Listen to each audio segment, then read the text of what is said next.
దేవునికి మహిమ కలుగును గాక. దేవుడు ఇచ్చిన మంచి దినాన్ని బట్టి దేవునికి అనేకమైన వందనాలు చెల్లిస్తూ, నా కుమారుడా, నా కుమార్తె, నా ఉపదేశం మరవద్దు అని చెప్తున్నాడు. దేవుని యొక్క మాట మనం విన్నప్పుడు మన కుటుంబాలకి, దేశానికి, మరి గ్రామాలకి, రాష్ట్రాలకి కూడా 1000 తరాల వరకు దీవెనకరంగా మనం ఉంటాం. అది దేవుడు మనకి నేర్పిస్తున్నది ఈ దినాన్న. అందుకనే దేవుని సన్నిధి అనేది మనం కోరుకోవాలి. అలాగా మనం ఉండాలని దేవుని యొక్క ఆశ. అది చాలా మందికి అర్థమవకుండా చేస్తున్నాడు సాతాను. కాబట్టి ఆ సాతాను తంత్రాలు ఎరిగిన వాళ్ళము కాదు. అవన్నీ కూడా మనం తెలియాలి అని అంటే వాక్యమైన దేవుడితో మనం మాట్లాడుకోవాలి. దేవుడితో మాట్లాడే అనుభవం అనేది ఉండాలి. అలా దేవునితో అనుభవం పొందుకోవడానికి దేవుని ఆత్మ కోరుకోండి. దేవుని సన్నిధిని కోరుకుంటూ దేవుని యొక్క మాట వింటాము అని ప్రమాణాలు చేయండి. దేవుని దగ్గర దేవుని ఆజ్ఞలు పాటించడం, ఆయన ప్రేమించడం, ఆయన అంటే ఇష్టము అంటారు, కానీ దేవుని మాట అయితే వినరు. అలా భ్రమపరిచే ఆత్మ ఆ మనిషిని ఏర్పడే చేస్తారు. దేవుని నమ్ముకుంటారు కానీ దేవుని రాజ్యం వెళ్ళరు. కొద్దిమంది వెళ్తారని అందుకే దేవుడు రాశారు. ఇది ఇరుకు మార్గము. కాబట్టి దానిలో పోరాటం కావాలంటే దేవుని ఆత్మ సహాయం ఉండాలి. పరిశుద్ధాత్మ దేవుడే ఆ పోరాటంలో మనకి జయించునుగాక. ఆమేన్.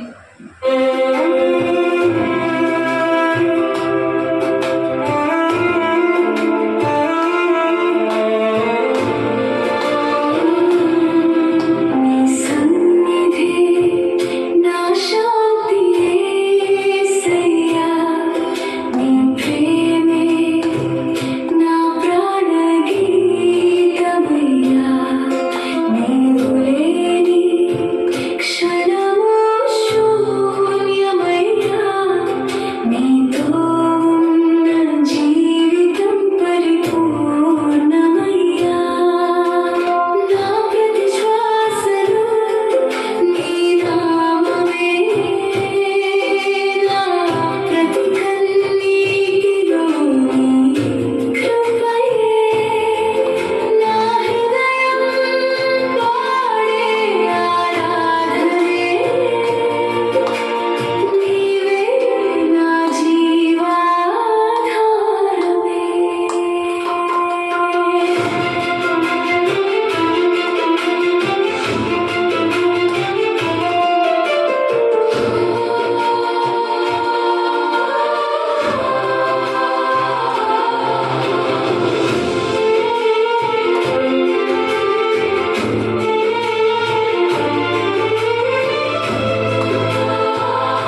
దీవులు పొందుకోవడానికి ఆయన మీదే ఆశ పెట్టుకోవాలి. మనుషుల మీద ఆశ పెట్టుకుంటే ఆ మనుషులు ఎక్కడో తీసుకెళ్ళిపోతారు. మీకు అర్థం అవుతుంది. సరిగ్గా నరకానికి వెళ్ళినప్పటికీ అప్పుడు అర్థం అవుతుంది. అప్పుడు పనులు వెళ్తుంది. ఏం లాభం? అందుకనే మనుషులు నమ్మడి కంటే, రాజులు నమ్మడి కంటే యెహోవాను ఆశ్రయించడం మేలు అన్నది. అందుకే దేవుని సన్నిధి మనతో నిత్యము ఉండాలి గాక. అందుకనే సొలొమోను గారు రాశారు సామెతల గ్రంథంలో. చూడండి, సామెతల 3వ అధ్యాయము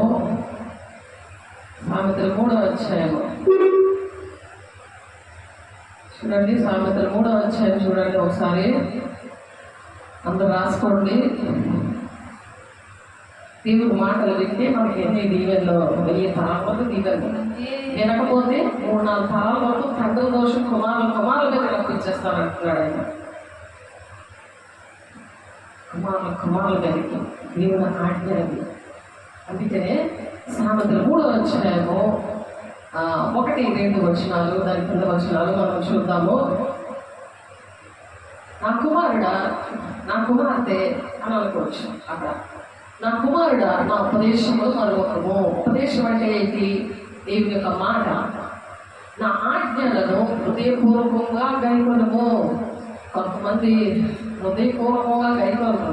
ఏదో దేవుడికి ఇవ్వాలి కదా, సేవకులు ఇలా చెప్పారు కదా అని అంటారు. కానీ హృదయంలో మాత్రం కపటం ఉంటుంది, వేషం ఉంటుంది, బాధ ఉంటుంది, దుఃఖం ఉంటుంది. ఎందుకు? సాతానుగాడి వాక్యం లేకపోతే ఆ బాధ, దుఃఖము, వేదన అవన్నీ ఉంటాయి. ఆ పాపము హృదయంలో ఉంటే పాపం పోదు. ఆ పాపము హృదయంలో దేవుడు ఉండకుండా దుఃఖపడుతూ ఉంటాడు ఆయన.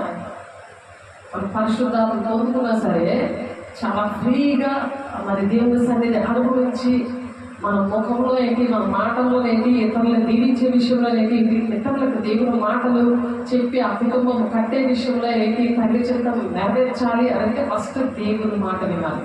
దేవుని మాట వింటే నీ భర్త నీ మాట వింటాడు. నువ్వు దేవుని మాట వినకపోతే, నీ భర్త కూడా నీ దేవుని మాట వినకపోతే మనిషి కదా, మనుషులు కదా మనం. కాబట్టి పిల్లలు కూడా మాట వినాలి. అవన్నీ కూడా 3-4 తరాల వరకు ఏర్పడి చేసేది ఏంటంటే దురాత్మశక్తులు అనమాట. మనం ఆ వాక్యం వినకుండా వెళ్ళిపోయారు కొంతమంది. అందుకని అవి ఇప్పుడు వరకు కూడా ఎక్కడున్నాయి అన్నాయి. ఆ వాక్యంలో అదే మాట చెప్తాడు. సాతానుడు ఏంటంటే వాక్యం వినేయకుండా చేస్తాడు. నెక్స్ట్ వాక్యం అబద్ధం కింద చేస్తాడు. అబద్ధ బోధకులు అలాంటి గుర్తొస్తూ ఉంటారు. అలా అన్న మాటలన్నీ గుర్తొచ్చి వేస్ట్ నాకు అని అనిపించేలాగా చేస్తాడు. దేవుని సేవకుల విషయంలో అలా బాధ పెట్టుకుంటారు. హృదయపూర్వకంగా ఆ దేవుడిని ఏంటంటే, దేవుని యొక్క ఆజ్ఞలు ఏంటంటే హృదయపూర్వకంగా గైకొనాలి.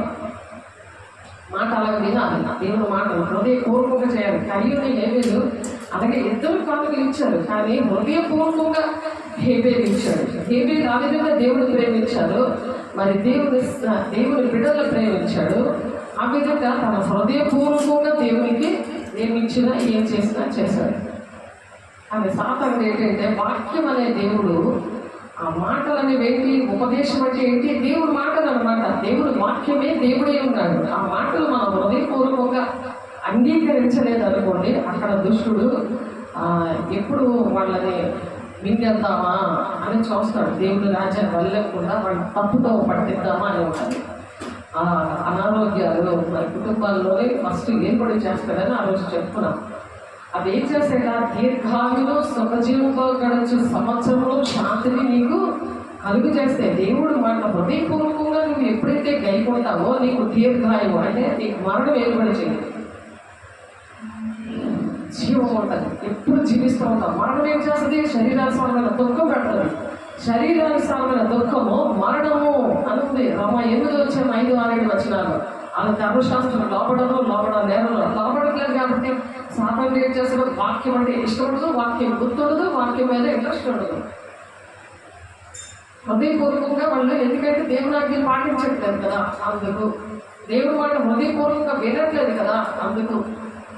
అది దీర్ఘాయువు సుఖజీవంతో గడిచే సంవత్సరంలో శాంతిని నీకు కలుగు చేయను. శాంతి, దేవుడి సన్నిధి ఎక్కడ ఉందో అక్కడ దేవుడు వస్తాడు, మనతో మాట్లాడతాడు. ఆ మాటలు మనము హృదయమైన పలక మీద రాసుకోవాలి. హబక్కు 2వ వచనంలో ఉంటుంది. హృదయం అనే పలక మీద అలా రాసుకున్నప్పుడు అవి దీర్ఘాయువు సుఖజీవంతో గడుపు సంవత్సరములు శాంతిని నీకు కలిగజేయును. సుఖని జీవంతో గడుపు సంవత్సరములు నీకు కలిగజేస్తాయి. అది దీర్ఘాయువు సుఖజీవంతో గడుచు సంవత్సరంలో శాంతిని నీకు దయచేస్తాయి. దయను సత్యమును ఎన్నడూ విడిచిపోవద్దారు. అప్పుడు మనకి దయ కలుగుతుంది. శాపాలు కొంతమంది ఏలుబడి చేస్తున్నప్పుడు, వాళ్ళు తిరుగుబాటు చేస్తున్నప్పుడు వాళ్ళ మీద కోపం రాదు, వాళ్ళ మీద దయ కలుగుతుంది. దీర్ఘ శాంతం ఉంటుంది.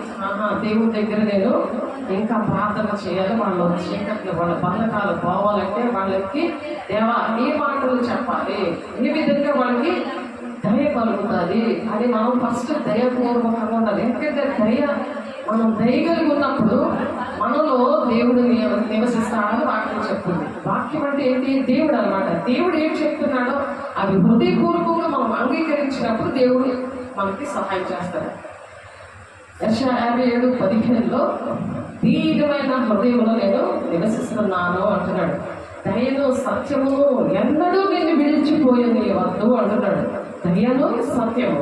దయ అంటే నీకు అహంకారం రాకూడదు. ఎంత నీకు అభిషేకం ఉన్నా, ఎంత నువ్వు డబ్బులు సంపాదిస్తున్నా, ఎంత నువ్వు కష్టపడుతున్నా, నీకు అహంకారం వచ్చిందంటే సాతాను నీలోకి వచ్చాడని అర్థం. ఏ మనసు లేదు నీకు. దేవుడిని అర్థం చేసుకునే మనసు లేదు. తండ్రి చెప్తా నెరవేర్చే మనసు లేదు.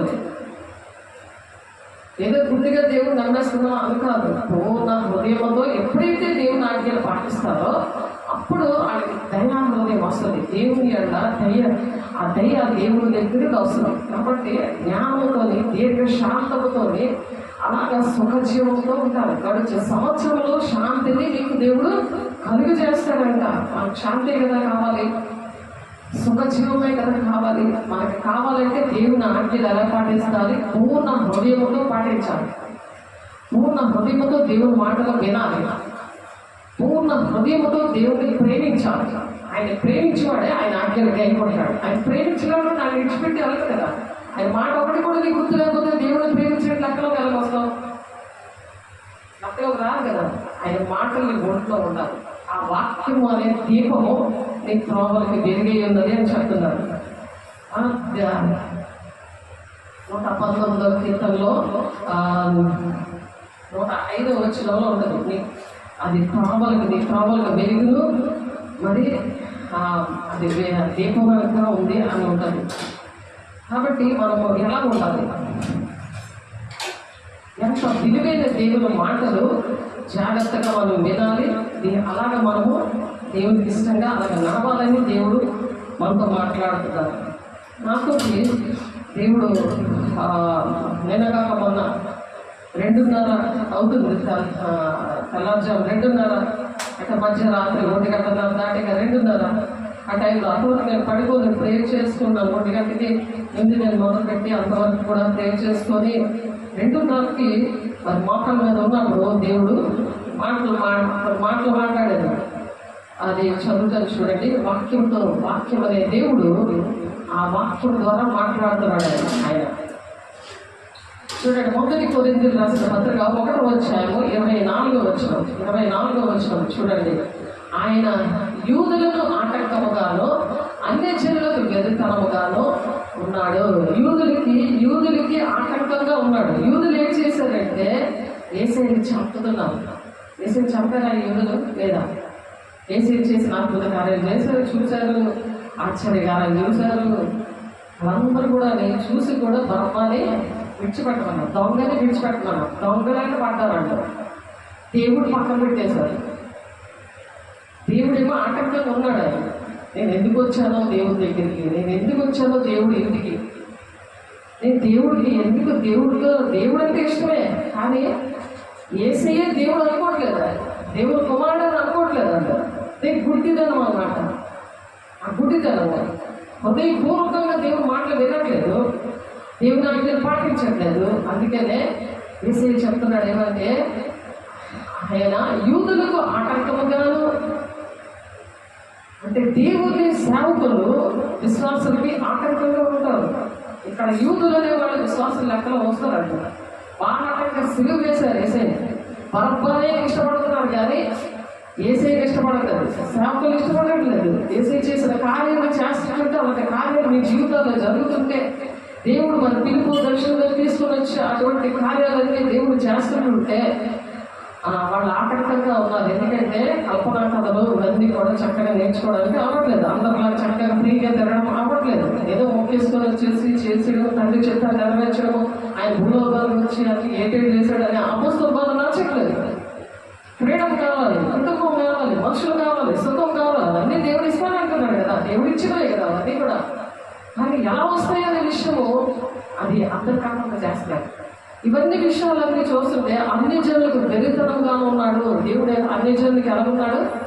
వెర్రితనంగా ఉన్నాడు. అటువంటి విషయాలన్నీ చూసి యూదులు, ఆయనకి ధర్మశాస్త్రం తెలుసు, అన్ని కూడా ధర్మశాస్త్ర పండితులు వాళ్ళందరూ కలిసి ఏం చేశారు? సిలువ వేశారు. ఇప్పుడు దేవుడు మాటలు వినకుండా, దేవుడు నాకు కావాలి, సేవకులు వద్దు, నాకు సేవకులు లాంటి మనుషులు వద్దు, నాకు అది మంచి చెడ్డ రెండు చెప్తారు.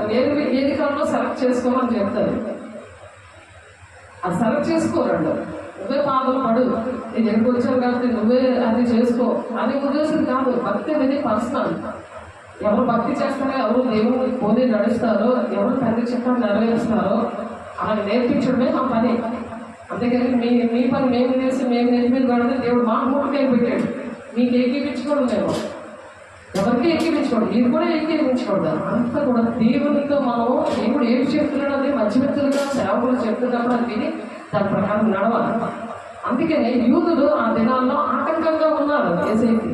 అన్ని జనులకేమో వెరితనంగా ఉన్నాడు. కానీ యూదులకేమి, క్రీస్తు దేశస్తులకేమి, పిలవబడిన వారికి క్రీస్తు దేవుడి శక్తి ఉన్నాడు. ఎవరైనా సరే దేవుడు పిలిచాడు అనుకో, నేను బలిపీఠం దగ్గర సేవ చేయడం నేను పిలిచాడు, కొంతమంది ప్రార్థన చేయమని పిలిచాడు, కొంతమంది సువార్త చేయమని పిలిచాడు, ప్రవక్తలుగా, ఉపదేశాలుగా, కాపలుగా, బోధనగా పిలిచాడు. ఆయన ఆ పిలిచిన వారికంట దేవుడు ఏం చేస్తాడు? క్రీస్తు దేవుడి శక్తి ఉన్నాడు, మనకు శక్తి ఇస్తాడంట. ఆ పిలిచిన వాడికి మనం ఏం బాధపడక్కర్లేదు. ఆ పిలుపుకి తగ్గట్టుగా మనం ఆ దేవుడు హృదయపూర్వకంగా దేవుడు ప్రేమించి ఆయన మాటలు విని ఆయన ఆజ్ఞలు లేకుంటే ఆయనకి ఏమిస్తాడు చెప్పాలా? ఏమిస్తాడు? దేవుని శక్తి ఇస్తాడు. నువ్వు చేయలేవు అంటే దేవుడు నీ పక్కన ఉంది. ఎందుకంటే నువ్వు దేవుని హృదయపూర్వకంగా ప్రేమించట్లేదు కదా, ఆయన ఆజ్ఞలు హృదయపూర్వకంగా నువ్వు పాటించట్లేదు కదా. నేను నమ్ముకున్నానులే, ఏదో చేస్తున్నానులే అని అంటే కుదరదు. నీకు ఎక్కడ చేయమన్నాడు? ఏ సంఘం నిన్ను అప్పచెప్పాడు? ఏ సేవకులకు నిన్ను అప్పచెప్పాడు? ఏ వాక్య ప్రకారం దేవుడు నీతో మాట్లాడాడు? ఏ వాక్య ప్రకారం ఏ విధంగా నిన్ను రక్షించుకున్నాడు? నీ జీవితంలో ఎవరి ద్వారా దేవుడు నీకు కార్యాలు చేశాడు? అవన్నీ మర్చిపోయేలాగా ఇలా తుడి చేస్తాడు దుష్టుడు. నువ్వు హృదయపూర్వకంగా ఆజ్ఞలు లేకపోతే, దేవుడిని నువ్వు ప్రేమించకపోతే, వాక్యం నీ ఒంట్లో లేకపోతే, వాక్యానుసారంగా నేను నడవలేకూడదు. నీకు గుర్తుండదు వాక్యం. ఆ వాక్యం ఏం చేస్తుంది? శరీరధారి మన మధ్య నివసిస్తుంది. గ్రహించడం దేవుడు నీ పక్కన నిలబడే నీకు చెప్తున్నా, ఆయన ఏడుస్తుంటే నీకు అర్థం కాదు. అందుకని వెరితనంగా ఉన్నాడు, యూదులకి ఆటంకంగా ఉన్నాడు. సేవకులు ఎప్పుడు ఆటంకంగా ఉంటారు. ఎందుకంటే ఇది చేయకు, అది చేయకు, ఎలా ఉండు, అలా ఉన్న చెత్తలకి ఇష్టం ఉండదు. అన్ని జనులకి వెరితనంగా ఉన్నాడు. కానీ యూదులకి ఏమి, క్రీస్తు దేశస్తులకేమి, మరి పిలవబడిన వారికి క్రీస్తు దేవుని శక్తియును దేవుని జ్ఞానమై ఉన్నాడు. దేవుడి జ్ఞానము, దేవుడి జ్ఞానము ఎవరినైతే పిలుస్తాడో, ఎవరైతే పూర్ణ ఆత్మతో, పూర్ణ సత్యంతో ఆరాధిస్తూ, పూర్ణ మనసుతో ఆయన ఆజ్ఞలు కైకొంటారో వాళ్ళకి ఏంటంటే ఇస్తాడో? దేవుని శక్తి ఇస్తాడు. నీ కుటుంబాన్ని రక్షించుకోవడానికి, నీ గ్రామము, దేశము అన్నీ కూడా రక్షించడానికి దేవుని యొక్క శక్తి, దేవుని జ్ఞానమై ఉన్నాడు. జ్ఞానము దేవుడికి ఇస్తాడంట. దేవునికి మహిమ కలుగాక. ఏంటి ఇస్తాడు? దేవునికి పిలిచిన వాడికి ఇంకేమి ఇస్తాడు? శక్తి. శక్తిని ఇస్తాడు. నాకు శక్తి లేదు, నీ శక్తి లేకుండా ఉండాలంటే సేవకులు ఇంకా అటువంటి సేవకుల్ని ఆనగలాగా తయారు చేయమని మరి మనం నేర్చుకున్నాం ఆదివారం. మొత్తం 10వ అధ్యాయంలో ఉంటుంది ఆ మాట. ఆయనకి లాగా తయారు చేయడానికి, శిష్యుడిగా తయారు చేయడానికి దేవుడు ఆ విధంగా అప్పచెప్పినప్పుడు అలాగే మిమ్మల్ని తయారు చేయడానికి సేవకులతో మీకు సేవకులు ఇంటిలోని పరిచర్యలోని అన్నింటిలో కూడా దేవుడు పెట్టినప్పుడు సాతాను మిమ్మల్ని వెళ్ళగొట్టకుండా మీరే జాగ్రత్త పడాలి.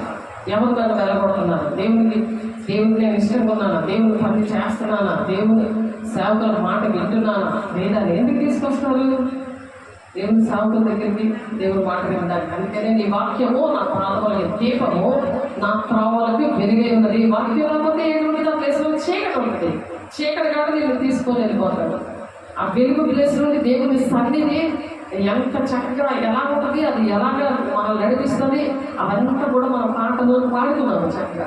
ఆయన పిలుపు, ఆయన పిలిచినప్పుడు ఆయన ఎటువంటి శక్తిని ఇస్తాడు, ఆయన ఎటువంటి జ్ఞానం ఇస్తాడు, అది దేవుడు వాక్యం చెప్తున్నారు. అందుకనే దేవుడు వాక్యం తెలిసినప్పుడు సాతానుకు లోపడతారు, దేవుడికి లోపడతారు. అప్పుడు దుష్టుడు అక్కడ వెళ్ళగొడతా ఉంటారు.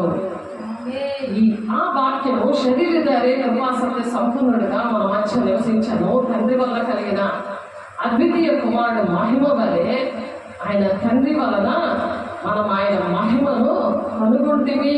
ఆయన మహిమను తండ్రి వల్ల మనం కనుగొన్నాము. మహిమ అంటే గ్లోరీ, అంటే దేవుని యొక్క అభిషేకము. ఆ అభిషేకాన్ని పొందుకుంటున్నారు కానీ నిలబెట్టుకోవట్లేదు. అందుకనే పూర్ణమైన హృదయపతి దేవుడిని ప్రేమించలేకపోతున్నారు, ఆయన ఆజ్ఞలు గైకోలేకపోతున్నారు. ఆయన వాక్యము నా పాదాలకి దీపంగా ఉంది అనుకోవట్లేదు, నా త్రోవలకి వెలుగై ఉంది, నా త్రోవలన్నీ వెలుగుగా ఉంటాయి, నేను చీకటి సంబంధం కాదనే విషయం మర్చిపోతున్నారు. వాక్యాన్ని నిద్ర పెడుతున్నారు. అందుకనే దుష్టుడు నిలబడి చేస్తున్నాడు. ఆ వాక్యం యోహాను 1:14 ఆయన శరీరధారి మన మధ్య నివసిస్తున్నాడు. వాక్యం అంటే ఏంటి? శరీరం. ఆయన శరీరధారియే వాక్యం నీ ఒంట్లో ఉంటే నీలో నివసిస్తాను అంటున్నాడు. యోహాను 14:23 దేవుడు మనలో నివసిస్తాడు. దేవుని ఆత్మను పొందుకోవడం కాదు, దేవుని నమ్ముకోవడం కాదు, ఆయన మనలో నివసించాలి. అప్పుడు కుటుంబాలు రక్షించబడతాయి. నువ్వు ఎక్కడికి వెళ్తే అక్కడ గ్రామంలో ఏంటి, నీ హాస్పిటల్ ఏంటి, నీ డాక్టర్, మరి ఇంజనీర్ అయితే, లాయర్ అయితే, నువ్వు ఇంట్లో పిల్లలతో, నీ భర్తతో, నీ తల్లిదండ్రులతో ఉన్నావేంటి, ఎక్కడ ఉన్నా సరే వాళ్ళకి నీ వెలుగును ప్రకాశింపజేస్తావు. వాళ్ళ దుష్టాత్మల్ని దూరం చేస్తావు. వాళ్ళు వెనకపోతే నువ్వు ప్రార్థన చేస్తావు. ప్రార్థన చేసినప్పుడు దేవుడు వాళ్ళతోనే మాట్లాడే దేవుడు. నీ ఎదుట నేను పాపము చేయకుండా నా హృదయంలో నీ వాక్యం ఉంచుకున్నాను అంటున్నాడు. నీ హృదయంలో వాక్యమే ఉందా? దేవుడు ఉంచుకున్నావా, దెయ్యాన్ని ఉంచుకున్నావా? ఆ దెయ్యం అక్కడ ఉంటే నీ పాపంలో వెలుగుగా ఉండదు, చీకటిగా అది కనిపించదు. అక్కడ ఉండి ఎంత ప్రమాదమో ఆలోచించండి.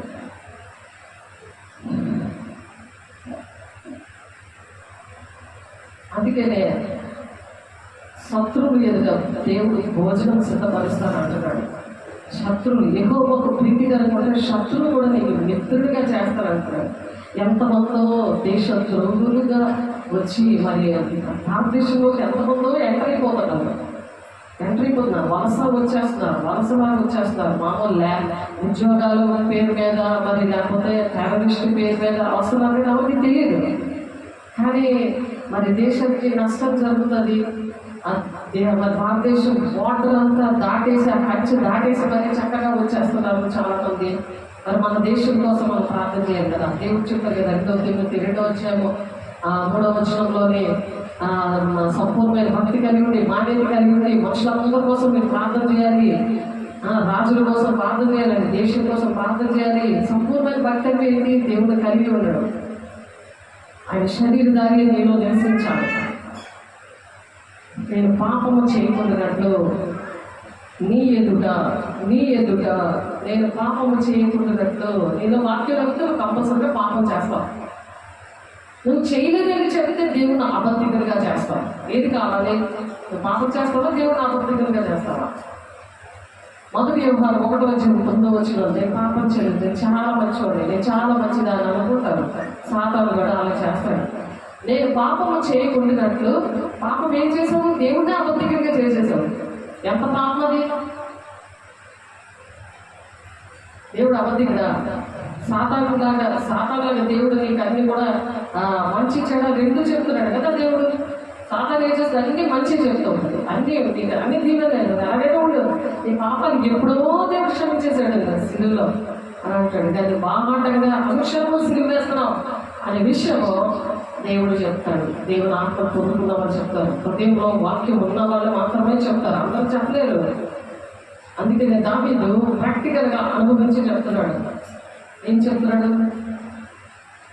చెప్పండి? నీ ఎదుట నేను పాపము చేయకుండానట్లు నా హృదయంలో నీ వాక్యం ఉంచుకుని ఉన్నాను. ఏం తెచ్చుకున్నాడు? కనుగొట్టుకో.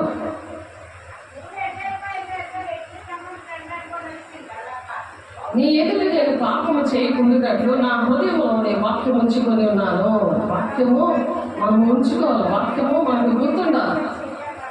అందుకే పరదేశిగా వస్తారు. ఎవరైనా సరే ఇల్లు లేక లేకపోతే కొన్ని సమస్యల్లో కొంతమంది పరదేశులుగా వస్తారు మన దగ్గరికి. దేవుడు లేవి కాండంలో దేశంలో ఇంకొక దేశం నుండి కూడా వస్తుంటారు, వలస వస్తుంటారు. మన దేశ లోపులని వాళ్ళని తరివేయడానికి కాదు, వాళ్ళ కోసం ప్రార్థన చేయమంటున్నాడు దేవుడు. మీ మధ్య నివసించే పరదేశిని మీలో పుట్టిన వాని వలే ఎంచగలను. మీతో పుట్టిన వాని వలే ఎంచాలంట. నిన్ను వలే వారిని ప్రేమింపవలను. ఐగుప్తు దేశంలో మీరు పరదేశంలో ఉండేది, నేను మీ దేవుడునైనా యెహోవాను. ఐగుప్తు దేశంలో మీరు పరదేశంలో ఉంటే నేను ఎలా మిమ్మల్ని రక్షించుకున్నాను, అలా మీరు అలా రక్షించుకోవాలంటున్నారు. నా కట్టడలను నా విధులను అనుసరించి నడుచుకున్న వల్ల నేను యెహోవాను. ఎలాగైతే నేను నా కట్టడలన్నిటినీ నా విధులన్నిటినీ అనుసరించి నేను నడుచుకోవాలి. నా కట్టడలు విధులు అన్నీ కూడా అనుసరించి నేను నడుచుకోవాలి. పరదేశాన్ని మీరు ప్రేమించాలి. మీ మధ్య నివసించే పరదేశం మీలో పుట్టిన వాడి వల్లే చాలా అంటున్నారు. కానీ మన దేశ ద్రోహులు అని అంటారు. వాళ్ళు మన దేశాన్ని దోచుకోవడానికి వస్తున్నారు అని అంటారు. కానీ దేవుడిని హృదయపూర్వకంగా మనం అంగీకరించినప్పుడు ఆ హృదయం అనే పలక మీద దేవుని వాక్యం అనేది మనం ముద్రించుకున్నప్పుడు మనం పాపము చేయకుండా ఆయన వాక్యాన్ని మన హృదయంలో ఉంచుకున్నప్పుడు మనకి ఏంటంటే పరదేశిని సొంత పుట్టిన వాడు మనకి మీ మధ్య నివసించి పరదేశిని మీలో పుట్టిన వాడి వలె ఎంచవలను, నిన్ను వలె వారిని ప్రేమించవలను అని. ఐగుప్తు దేశంలో మీరు పరదేశంలో ఉంటుంది, నేను మీ దేవుడు, నేను యెహోవాను అని చెప్తూ అక్కడ కొన్ని మాటలు దేవుని కట్టడ విషయాలు అన్నీ ఉన్నాయి. 37వ వచనంలో లేవి కాండం 19:34, 37 వచనంలో నా కట్టడలన్నిటి నా విధులను అనుసరించి నడుచుకునవలను. దేవుడు ఇచ్చిన ఆర్డర్స్. చట్టం బాగా ప్రాక్టీస్ చేస్తారు. చట్టం లేకపోతే ఆధార్ కానీ లేకపోతే లైసెన్స్ కానీ లేకపోతే ఏదైనా ఉద్యోగం కింద వాళ్ళు యూనిఫామ్ ఇస్తారు. స్కూల్కి యూనిఫామ్ కానీ టీసీ కానీ ఇలాంటివన్నీ కూడా సర్టిఫికేట్ మీద మంచి ఉద్యోగాలు ఇస్తారు. స్కూల్లో ఎట్లా చేస్తారు. మరి ఏదైనా సరే బయోమెట్రిక్ చేస్తానే కానీ మరి కొన్ని పనులు ఆధార్లో కానీ మరి రేషన్ కార్డులో కానీ లేకపోతే ఉద్యోగానికి వెళ్తున్నప్పుడు మరి వస్తున్నప్పుడు కూడా ఆ అటెండెన్స్ తమ్ముతో అక్కడ బయోమెట్రిక్ చేస్తానే కానీ వెళ్ళదు. మరి దేవుడి రాజ్యానికి వెళ్ళడానికి ఏంటి కావాలి ఆలోచించండి. దేవుడు వెళ్ళారా, ఇది శాశ్వతం కాదు మన జీవితాలు. కానీ దేవుడు రాజ్యాన్ని వెళ్ళడానికి మనం దేవుని ఆజ్ఞలు పాటించాలని కట్టడలు ఆయన విధులు అనుసరించి నడుచుకోవాలను నేను యెహోవాను అంటున్నారు. మరి నెహమ్యా మరి ప్రార్థనతో పాటు ఆ ప్రహారీలు కూడా మరి అవన్నీ కూడా కట్టడానికి నెహమ్యా అభినంగా ప్రార్థన చేశాడు. మీరు చదివితే నెహమ్యా 4వ అధ్యాయంలో ఉంటుంది, 9వ అధ్యాయంలో ఆ మాట ఉన్నది. ఇవన్నీ మనము చేయడానికి ముందుగా ఎఫెసీలు 6వ అధ్యాయము ఈ వాక్యంతో పాటు ఎఫెసీలు రాసిన పత్రిక ఎఫెసీలు చూడండి. ఎఫెసీలు రాసిన పత్రికలో 6వ అధ్యాయము 12వ వచనంలో మనం ఆత్మీయ బిడ్డలకి చెప్పాను కదా, చాలా మంది వినలేదు. వెళ్ళేదో అలా కంచెలు కాపాడుకోలేదు. సాధారణ వాళ్ళు నివసించడానికి మరి ఎంటర్ అయ్యాడు వాళ్ళు. మరి ఈరోజు కూడా ఒక దేవుడు ఆత్మీయ బిడ్డలు విషయంలో దేవుడు కార్యం చేశాడు. ఎలాగనగా మనం పోరాడుతుంది శరీరంతో కాదు, కానీ ప్రధానులతోనూ ఎవరితో కాదు. మనం పోరాడేది ఎవరితో కాదు. ఇంట్లో మాట విన్నారు కదా, ఇంట్లో వాడు కుటుంబంలో భర్త వినడు అనుకుంటారు, కొంతమంది పిల్లలు వినట్లేదు అనుకుంటారు, భార్య వినట్లేదు అనుకుంటారు, కానీ ఆ మనుషులను అనుకుంటారు ఫస్ట్. కానీ వాక్యం ఏం చెప్తుందంటే ఇక్కడ పౌలు గారు చెప్తున్నారు, ఏలైనా మనం పోరాడింది శరీరులతో కాదు, కానీ ప్రధానులతో అధికారులతోనూ ప్రస్తుత అంధకార సంబంధములకు లోకనాథులతోనూ ఆకాశ మండలమందున్న దురాత్మల సమూహముతోనూ పోరాడుతున్నాము. ఒక మనుషులు ఎంతమంది ఉంటారు? దురాత్మల సమూహము.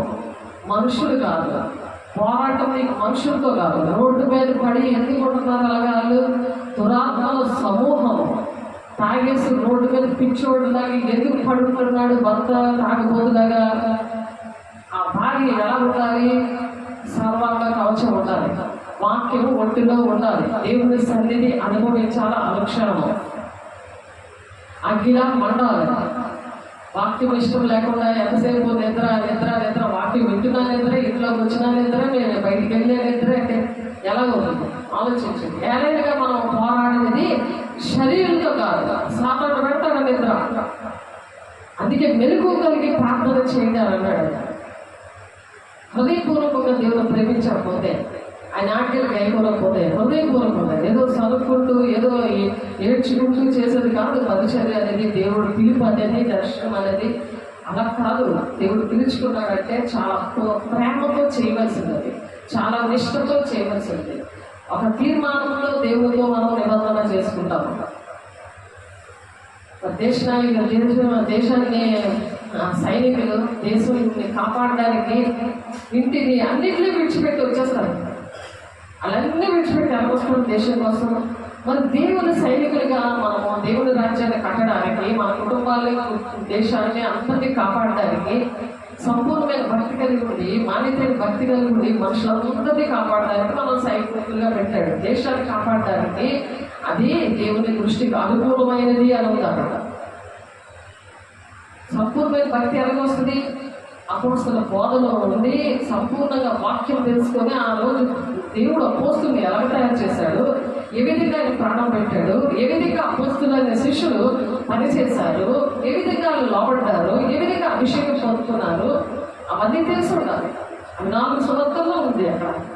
చక్కగా ఏదో వచ్చాడని కుటుంబం చేసుకోవడం, వేసి కుటుంబం చేసుకోవడం, ఆయన చచ్చిపోయాడు కదా అని ఉపవాసాలు ఉండడం, ఇది కాదు కదా. జీవించాలి ఆయనతో పాటు, ఆయన కలిగి జీవించాలి, ఆయన ఒంటిలో ఉండాలా, మనిషిలో నివసిస్తానంటున్నాడు. ఆయన వచ్చి వెళ్ళిపోయింది కాదు, ఆయన నివసించాలి నీలో. ఆయన రూపమించాడు, ఆయన గుణాలు, ఆయన రూపురేఖలు ఎలా వస్తాయి? రోజు కృపాసింహాసనం దగ్గర విమర్శించుకుంటూ తీసుకోవాలి శరీర రక్తం, ఏడ తగ్గక తీసుకోవాలి. ఆయన శరీర రక్తం అంటే వాక్యం, అది వాక్యము శరీరధారి. మన మధ్య నివసిస్తున్నాడు, మన లోపలికి వచ్చాడు, మనలో నివసిస్తున్నాడు. ఎంత క్లీన్ గా దేవుడు నీ పక్క నుండి, నీ లోపల నుండి మరి వేసే శరీరం రక్తము శరీరధారి. అలా వాక్యం నీ ఒంట్లో వెళ్ళిపోవాలి. దేవుడికి మానముఖలు కాక ఎంత ఏదో అది హృదయపూర్వకంగా బలాలను తీసుకున్నారా? నెలకు ఒకసారి, సంవత్సరానికి ఒకసారి, రోజు తీసుకోవాలంటే ఆ ఇష్టం వచ్చినప్పుడు ఏదో తినేసారి కాదు. నీ కన్నీరు వస్తుందా? నువ్వు చేసిన తప్పులన్నీ గుర్తొస్తున్నాయా? దేవుడికి ఎంత దూరం ఉంది? హృదయపూర్వకంగా నువ్వు దేవుడి మాట వినట్లేదు, అవన్నీ గుర్తు రావట్లే. అవన్నీ సరి చేసుకోవడానికే ఎడతెగక రోజు తీసుకోవాలన్నా. అందుకే అపోస్తులు 2:42 అపోస్తుల కార్యములు 2:42 ఉంది. అందుకే అప్పుడు వారికి భయం కలుగుతుంది, సాతానుడికి భయం కలుగుతుంది. మన మనుషులతో పోరాడటం లేదు, లోకనాథులు, ప్రధానులు అంటే లీడర్స్, లూసిఫర్ దాని గ్యాంగ్ తోటి పోరాడుతున్నాం. అధికారులతో, ప్రధానులతో, అధికారులతో, ప్రస్తుత అంధకార సంబంధాలు, లోకనాథులతో, ఆకాశ మండలంలో ఉన్న దురాత్మల సమూహంతో పోరాడుతున్నాం. వెళ్ళిపోగలరు రోడ్డు మీద తాగుపోతుండే పక్కలోకి. ఆలోచించండి.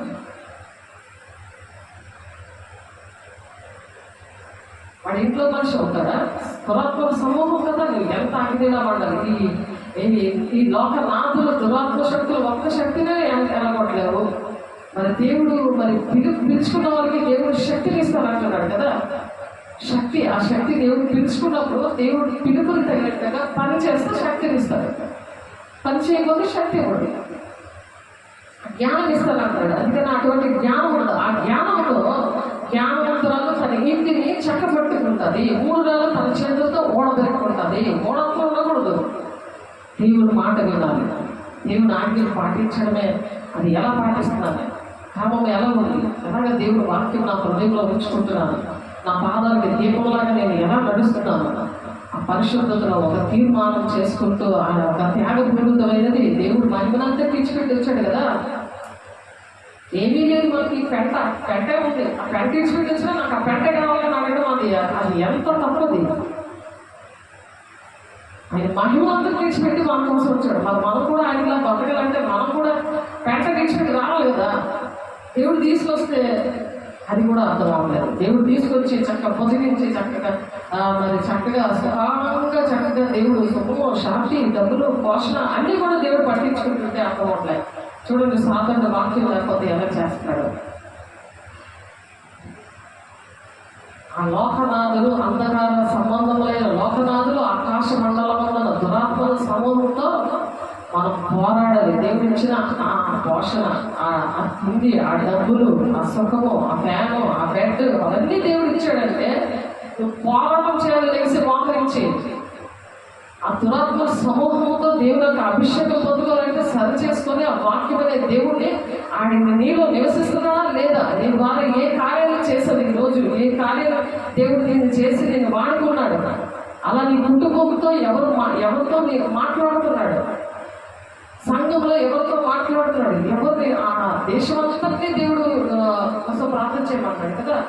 దేశం కోసం దేవుడు ప్రార్థన చేయమంటున్నాడు కదా. అది దేవుడి దృష్టికి అనుకూలమైంది అంటున్నాడు కదా. ఎందుకంటే నువ్వు నెమ్మదిగా సుఖంగా బ్రతకాలంటే ఈ పని చేయని చెప్పాడు దేవుడు. భక్తి చేయడం అంటే అది దేవుడు నా కుమారుడు నా ఉపదేశము నువ్వు మరవద్దు, పూర్ణ హృదయముతో ఆయన ఆజ్ఞలు గైకును అది సామెతలు 3:1-2 వచనాల్లో అందుకే చెప్తారు. అందుచేత మీరు ఆపద్దినమందు వారిని ఎదిరించుడు. నీకు ఆపద ఏదైనా వచ్చిందనుకో వాడిని ఎదిరిస్తావా, వాడి కాళ్ళ కింద దూరిపోతావా?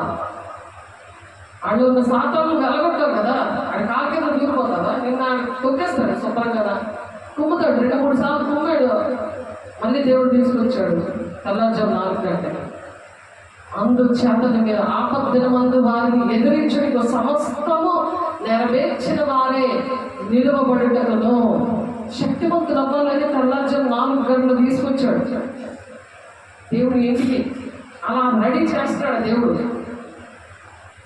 అది కృతజ్ఞతతో దేవుడికి ఎన్నో దేవుడు కృతజ్ఞతలు చెల్లిస్తూ మంచి సాక్ష్యాన్ని ఇచ్చి అవన్నీ కూడా కాపాడుకొని అనేక కుటుంబాలు రక్షించబడుతుంటే నీ కుటుంబం కూడా దేవుడు రక్షిస్తాడు. అందుచేత మీరు ఆపద్దినమందు వారిని ఎదిరించుటకు సమస్తము నెరవేర్చిన వారై. సమస్తము నెరవేర్చాలి. సమస్తం ఏంటి?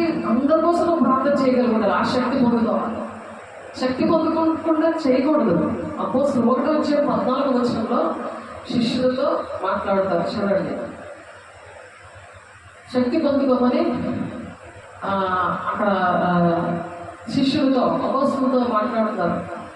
ఈ దిన నా శిష్యులతో, నా ఆత్మీయులతో, కుటుంబంతో, మరి మతం కులం భేదం లేకుండా అందరితో దేశం బాగుండాలని, కుటుంబాలు బాగుండాలని, ప్రజలందరూ బాగుండాలని మనసులో వాళ్ళతో దేవుడు మాట్లాడుతున్నాడు. దేవునికి మహిమ కలుగును గాక. అపోస్తలుల కార్యం 1 ఎందుకంటే మనుషులందరూ కూడా బాగుండాలని దేవుని ఆశ. అందుకని దేవుడు పిలుచుకుంటాడు ప్రతి ఒక్కరిని కూడా. ఒక్కరిని పిలుచుకుంటారు. ప్రతి ఒక్కరికి ఒక్కొక్క న్యాయం ఇస్తారు, ఒక్కొక్క వరం ఇస్తారు, ఒక్కొక్క అధికారం ఇస్తారు. అయినను వారిని కలుసుకొని ఎలాగా ఆజ్ఞాపించను, మీరు యెరూషలేము నుండి వెళ్ళగా నా వల్ల మీద తండ్రి యొక్క వాగ్దానం కొరకు కనిపెట్టుకోండి. దేవుడు కలవగా మాట్లాడుతూ మధ్యలో పాడు చేసుకుంటే మళ్ళా నిలబెట్టి వాగ్దానం నిలబెడతాడు అని పాడుకున్నాం. అదే వాక్యమే ఇక్కడ ఉంది. అపోస్తలుల 1:4 నా వలన వినిన తండ్రి యొక్క వాగ్దానం కొరకు మీరు కనిపెట్టుకున్నారు. ఆ వాగ్దానం ఏంటి? యోహాను నీళ్లతో బాప్తిసం ఇచ్చారు, కానీ కొద్ది దిన వల్ల మీరు పరిశుద్ధాత్మతో బాప్తిసం పొందుతారు. అపరిశుద్ధాత్మ బాప్తిసం పొందుకున్న వాళ్ళు దాన్ని కాపాడుకోవాలి. పాడు చేసుకున్నారు. చాలా మంది పాడు చేసుకొని అగ్నిలా మండే వాళ్ళందరూ కూడా ఇప్పుడు బురద పొందులాగా ఉన్నారు. కుక్క తన వాంతిని తిన్నట్టు అలా తినేసి ఉన్నారు. వాక్యం అర్థం కావట్లేదు, గడ్డ చిత్తం ఏమీ అర్థం అవ్వట్లేదు, రెస్పాండ్ అవ్వట్లేదు. అయినా సరే దేవుడు చెప్పమని చెప్తున్నారు. చూడండి, చెప్పమని చెప్తున్నారు. అయినా సరే మనం చెప్పాలి. నువ్వు నిలబడాలి, నువ్వు అందరికీ చెప్పాలి. వాక్యానికి నువ్వు లోబడాలి, దుష్టుని ఎదిరించాలి. వాళ్ళు లోబడలేదు కదా, నాకెందుకు ఈ బాధ, నాకేంటి అని అంటే దేవుడు చెప్పమంటాడు. నువ్వు చెప్పినప్పుడు నీకు మహిమ కిరీటం ఇస్తాడు, జీవ కిరీటం ఇస్తాడు, నీటి కిరీటం ఇస్తాడు, దయా కిరీటం ఇచ్చి నీకు ఆ దైగల హృదయం ఇస్తాడు. దేవుడు బిడ్డగా నువ్వు ఎక్కడి నుంచే నువ్వు ఆ కిరీటము నీ మీద కనపడతావు. నువ్వు అలా ఉంటే నీ మీద ఇప్పుడే కిరీటం ఉంటుంది. దయాకిరీటం, నూతన దయాకిరీటంతో నేను అలంకరిస్తున్నాడు. ప్రతి సంవత్సరం అలంకరిస్తున్నాడు. ఆ సాక్ష్యం నేను చెప్పాను, నాకు దయాకిరీటంతో దేవుడు అలంకరించాడు. ఆ కిరీటాన్ని పక్కన పెట్టేసి ఆ గుళ్ళని చెలకొట్టేసాడు. పరిగెడుతుంటే ఎవరు ఎక్కడ పరిగెడతారు? కొన్ని పాఠాలు నేర్పిస్తాడు దేవుడే. ఆ పాఠాలు నేర్పించడానికి దేవుడు మాట్లాడతారు. హెస్కేల్తో మాట్లాడతారు. 2వ అధ్యాయం ఆయన నాతో మాట్లాడినప్పుడు ఆత్మ నాలోనికి వచ్చాను, నన్ను నిలవబెట్టాను. అప్పుడు నాతో మాట్లాడిన వాడిని స్వరమ వింటిని. ఆయన నాతో ఇట్లను నరపుతున్నా నా మీద తిరుగుబాటు చేసిన జనుల యొద్దకు ఇశ్రాయేలు యొద్దకు నిన్ను పంపుచున్నాను. వారి పితరులను నేటి వరకును నా మీద తిరుగుబాటు చేసిన వారు సిగ్గుమాలిన వారును కఠిన హృదయులై ఉన్నారు. వారి యొద్దకు నేను పంపుచున్నాను.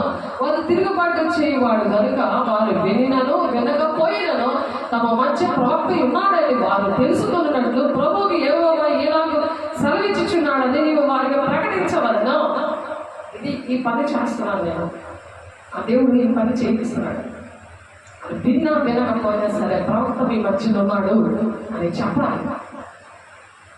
సంభవింపబోయే సంగతులు దేవుడు తెలియపరుస్తాడు. సత్య స్వరూపైన ఆత్మ వచ్చినప్పుడు సత్యంలోకి నడిపిస్తాడు. ఆయన సంభవింపబోయే సంగతులు తెలియపరుస్తాడు ప్రవక్తకి. అది యోహాను సువార్త ప్రవక్తలుగా దేవుడు ఎంచుకున్నాడు. అపోస్తలుగా శిష్యులు బాప్టిజం పొందుకొని గ్లోరీ గాస్పెల్ చర్చ్లో ఉన్న వాళ్ళందరినీ కూడా ప్రవక్తలుగా, ఉపదేశకులుగా, కాపరులుగా, బోధకులుగా ఎంచుకున్నాడు. మీకు ఆ పనులు చెప్పాడు. అది చెప్తామని మీరు వినకపోతే చెప్పమంటున్నాడు. ఆయన అక్కడ నుండి చూసుకుంటాడు అంటున్నాడు.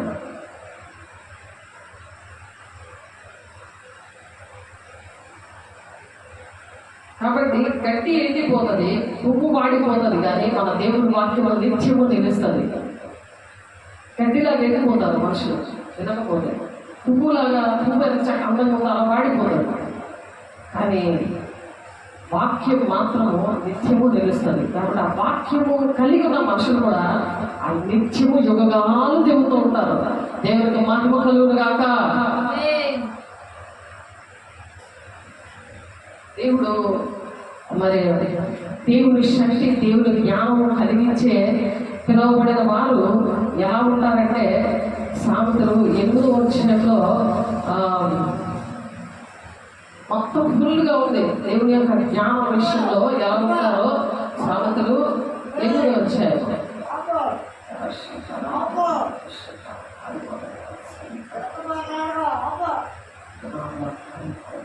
సామెతలు 8వ అధ్యాయము 1వ వచనం. జ్ఞానం పోషించుచున్నది, వివేచన తన స్వరమును వినిపించుచున్నది. త్రోపక్కను రాజవీధులు పగల్లోనూ నడి మార్గములలోనూ అది నిలుచుచున్నది. గుమ్మముల యొద్దకు, పురద్వారముల యొద్దకు, పట్టణపు గౌరుల యొద్దకు నిలబడి అది ఈలాగు గట్టిగా ప్రకటన చేయుచున్నది. మానవులారా, మీకే నేను ప్రకటించుచున్నాను, నరులకు మీకే నా కంఠస్వరము వినిపించుచున్నాను. జ్ఞానము లేని వాళ్ళ జ్ఞానము ఎట్టిదైనది తెలుసుకున్నది, బుద్ధి ఎట్టిదైనది యోచించుకున్నాడు. నేను శ్రేష్టమైన సంగతులను చెప్పెదను.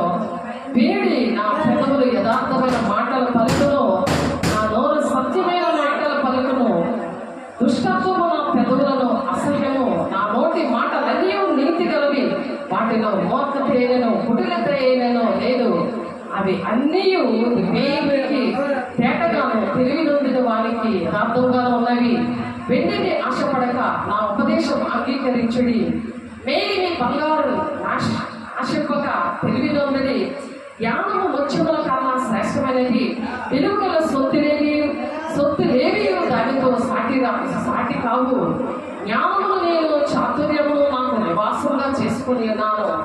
సదుపాయములు తెలుసుకునేట నా చేతనవును.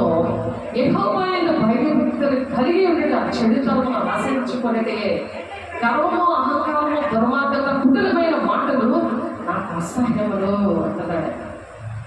చూడండి, జ్ఞానము ఎలాగా ఘోషిస్తుందో. దేవుడి యొక్క జ్ఞానము ఉన్న వాళ్ళు చాలా వేదనతో ఉంటారు. అలా ఘోషిస్తూ ఉంటుంది వాళ్ళలో. దేవుని యొక్క పిలుపు దర్శనం ప్రకారము నడవాలి. నన్ను ప్రేమించే వాళ్ళని నేను ప్రేమించుతున్నాను, దాన్ని జాగ్రత్తగా వెతుకు వాళ్ళు నన్ను కనుగొందరు. ఆయన ఎలా వెతకాలి? జాగ్రత్తగా వెతకాలి. ఆయన కనుగొంటారు. ఆయన పట్ల నీకున్న ప్రణాళిక ఏదో ఆయనకి శక్తిని ఇస్తాడు, జ్ఞానం ఇస్తాడు. అలాగా దేవుడు నడిపించును కాక మిమ్మల్ని అందరినీ ఆమేన్ అలా నడిపించాలని దేవుడు కూడా అలా కోరుకుంటున్నాడు. దేవునికి జ్ఞానం ఆ విధంగా బోధిస్తుంది. దాని కింద ఆ వచనం కూడా చదువుకోండి. మరి అన్యజనుల నుండి ఆయన పిలిచిన మన ఎడల తన మహిమైశ్వర్యము కనపరచవలనియు నేను ఎవరిని పిలుస్తున్నాను అని రోమపత్రిక 9వ అధ్యాయం 24వ వచనంలో అన్యజనుల నుండి ఆయన దేవుడు పిలిచాడు. చాలా మందిని మనల్ని అలాగే పిలిచాడు. మన ఎడల తన మహిమైశ్వర్యము కనపరచవాలని ఉన్నదేమి అన్నాడు. మహిమైశ్వర్యము మనకి రావాలని, మహిమైశ్వర్యంతో మనం ఉండాలని దేవుడు ఆశపడుతున్నాడు. ఎవరిని పిలుస్తున్నాడు దేవుడు? 1 కొరింథీ 1వ అధ్యాయం 2వ వచనంలో పరిశుద్ధులుగా ఉండడానికే దేవుడు పిలిచాడు. దేవుడు బిడ్డ పరిశుద్ధులుగా ఉండడానికి 1 కొరింథీ 1వ అధ్యాయం 2వ వచనం, 1 కొరింథీ 1వ అధ్యాయం 2వ వచనం. 1 కొరింథీ 1వ అధ్యాయం 2వ వచనం చూడండి. 1 కొరింథీ 1వ అధ్యాయం 2వ వచనం. కొరింథీలో ఉన్న దేవుని సంఘములకు అనగా క్రీస్తు యేసునందు పరిశుద్ధ పరచబడిన వారే పరిశుద్ధులుగా ఉండుటకు పిలువబడిన వారికి మనకు ప్రభువుగా ఉన్న మన ప్రభు యేసుక్రీస్తు నామమున ప్రతి స్థలంలో ప్రార్థించు వారి అందరికీ శుభమని చెప్పి దేవుడు ఇక్కడ పౌలు గారు రాస్తున్నారు. పిలువబడిన వారికి శుభమని చెప్పి రాస్తున్నాడు. సంఘము ఏ విధంగా ఉండాలి ఆలోచించండి. అలా లేకపోతే, అలా పరిశుద్ధులుగా పిలవకపోతే Hosea 4:6 ఉండదు. వాళ్ళు జ్ఞానం లేక చనిపోతారు వాళ్ళ కుమారులు. అంటే చనిపోవడం అంటే మామూలుగా చనిపోవడం కాదు. జ్ఞానం లేక వాళ్ళ జీవితాల్లోనే వాళ్ళు మీకున్నా సరే వృధాగా ఉంటారు.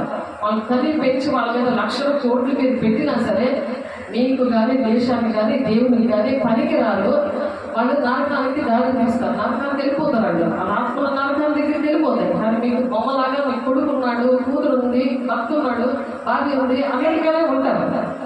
కాబట్టి ఆ పిలుపు అనేది ఆ విధంగా మనము పరిశుద్ధత అనేది ఆ విధంగా కాపాడుకోవాలి. తండ్రి చిత్తం అనేది దేవుని యొక్క ఉద్దేశం అనేది మనం ఆ విధంగా నెరవేర్చాలి. 2 కొరింథీ 2:17లో మేము దేవుని వాక్యమును కలిపి చెరిపిన అనేకుల వలె ఉండగా, కలిపి చెరిపేస్తారు. ఎందుకంటే మనుషులు కావాలి, మనుషుల దగ్గర ఉన్న ధనము కావాలి, వాళ్ళు గొప్పతనాలు వాళ్ళు మెచ్చుకోవాలని, వాళ్ళు శాలువ కప్పాలని, వాళ్ళు బొత్తేలు ఇచ్చి వాళ్ళకి దండలు వేయాలని, జనాలు బాగా కూడేసుకోవాలని ఏం చేస్తారు? మేము దేవుని వాక్యం కలిపి చెరిపిన అనేకుల వలె ఉండగా, అలా ఉండద్దు అని చెప్తున్నాడు. ఉండలేదు అని, నేను అలా ఉండలేదు అని పౌలు అక్కడ చెప్తున్నాడు. ఎలా ఉన్నాడు? ఆయన క్రీస్తుని పోలి నడిచాడు. క్రీస్తుని పోలి నేను నడిచినట్టుగా మీరు కూడా నన్ను పోలి మీరు నడవండి అంటున్నారు. అందుకని మేము దేవుని వాక్యములు కలిపి చేర్పడి అనేకుల వలె ఉండక నిష్కాపక్షము గల వారమును దేవుని వల్ల నియమింపబడిన వారమునై ఉండి క్రీస్తు యందు దేవుని ఎదుట బోధించుచున్నాము. క్రీస్తు ఎదుట మేము బోధిస్తున్నాం. దేవుడు ఉన్నాడని ఒక భయముతో దేవుడు ఇక్కడ వచ్చారు, ఆయన మాట్లాడుతున్నారు, అలాగ బోధిస్తున్నాము. చూడండి 15వ దేవుడు చెప్పిన మాట నాతో దేవుడు మాట్లాడారు. దేవుడే వచ్చి మాట్లాడుతున్నారు అనేసి, నేను నీకు కాపరిగా ఉండటం మానలేదు. ఆయన కాపరిగా ఉన్నాడు నాకు. చూడండి ఇర్మియా గ్రంథము చాలాసార్లు మీకు చెప్పాను. ఎందుకంటే మీరు కూడా అలాగే నిలబడాలి. నాకు ఇచ్చిన వాగ్దానాలన్నీ కూడా మీకు కూడా చెల్లుతుంది, నా విషయంగా మీ దగ్గర కూడా వస్తుంది. ఎప్పుడు మీరు పరిశుద్ధంగా ఉండి దేవుని ఆజ్ఞలు పాటించి దేవుని హృదయపూర్వకంగా మీరు ఆ విధంగా ప్రేమిస్తున్నారు, వాక్యానికి మీరు ఆ విధంగా లోబడుతున్నప్పుడు మీ కుటుంబాలు కూడా అలా దీవెనకరంగా ఉంటాయి. దేవునికి మహిమ కలుగును గాక. ఇదే 17:16 నేను అనుసరించి కాపరై ఉండడం మానలేదు, ఘోరమైన దినాలు చూడవాలని నేను కోరలేదు, నీకే తెలిసినది నా నోటి నుండి వచ్చిన మాట నీ సన్నిధిలో ఉన్నది.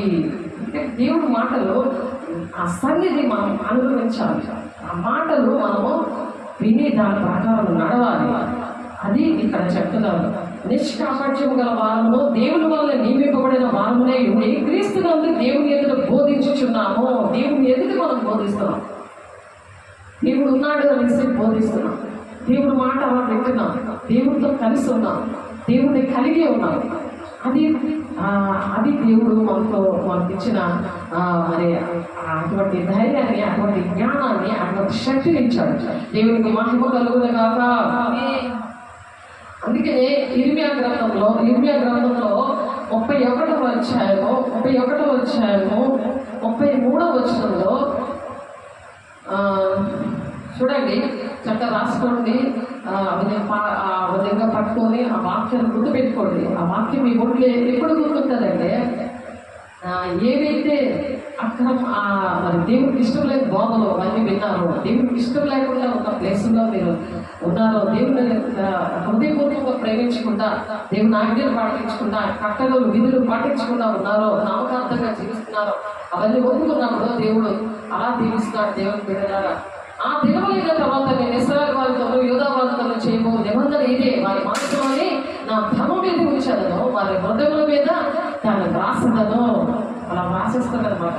ఆ ధర్మ విధులన్నీ కూడా దేవుడి రాజ్యానికి వెళ్ళడానికి నీకు కావాల్సిన ఆ విధులన్నీ కూడా నీ హృదయంలోనే రాసేస్తాడట. నేను వారికి దేవుడు లేదు, వారు నా జనులందరూ వారు మరి ఎన్నడూ యెహోవా గురించి బోధించు బోధ అందుదము అని తమ పొరుగు వారికి కానీ తమ సహోదరులకు కానీ ఉపదేశము చేయరు. నేను వారి దోషములు క్షమించి వారి పాపములను ఇక నెన్నడూ జ్ఞాపకం చేసుకున్నాను కనుక అల్పులేమి కనులేమి అందరిలో నేను ఎరుగుదురు. ఇదే యెహోవా వాక్కు.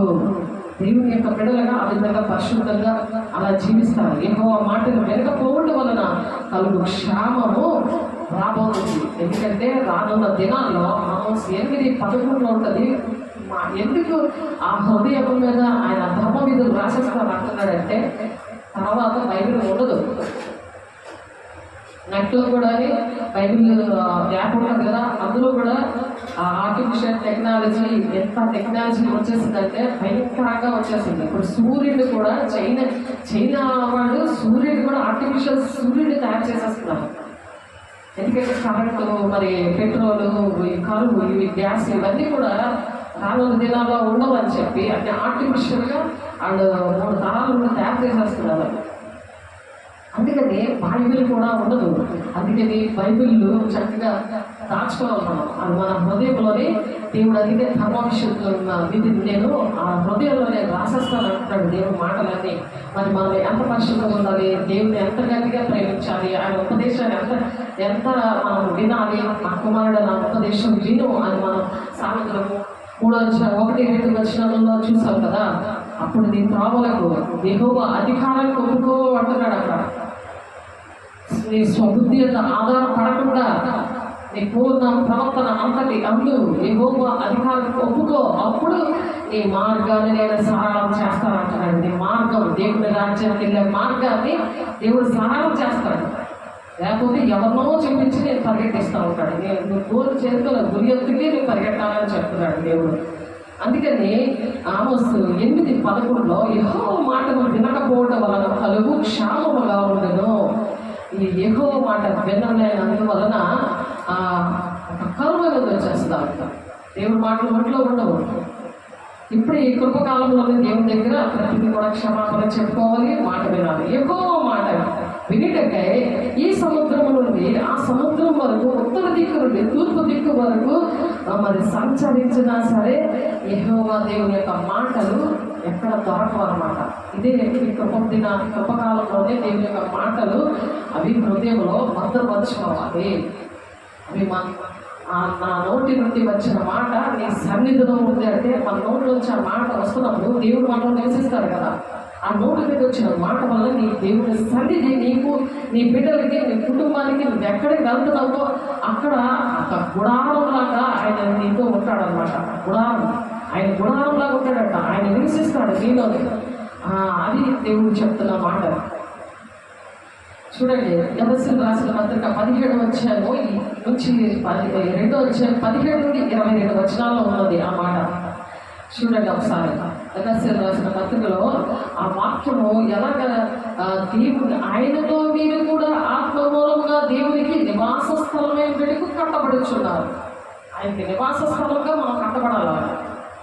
ఎందుకంటే ముందు వాక్యం ఉండదు కదా, అందుకని ఆయనలో మీరు కూడా ఆత్మ మూలంగా దేవునికి నివాస స్థలమై ఉంటారన్నమాట. దేవునికి నివాస స్థలమై ఉంటారు. అది చెప్తుంది. అసలు 2వ అధ్యాయం మీరు 17 నుండి 22 వచనాల్లో ఉంటే అది చూస్తే మీకు కనిపిస్తుంది.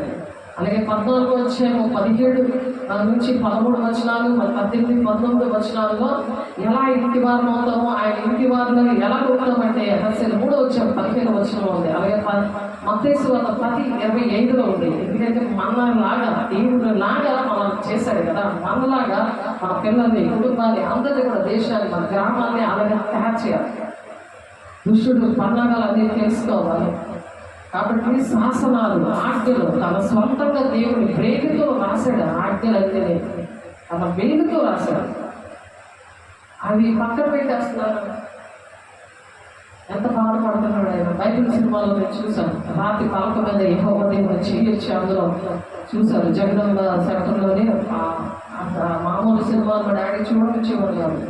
ఆ సినిమాకి ఒక్కడే తీసుకెళ్ళారు. బైబిల్ సినిమాకి సీనాయి కొండ మీద మోషే 40 రోజులు 40 రాత్రులు అక్కడ ప్రార్థన చేస్తున్నప్పుడు యెహోవా దేవుడు గిరి చెయ్యి వచ్చేసి ఆ 10 ఆజ్ఞలు రాస్తుంది.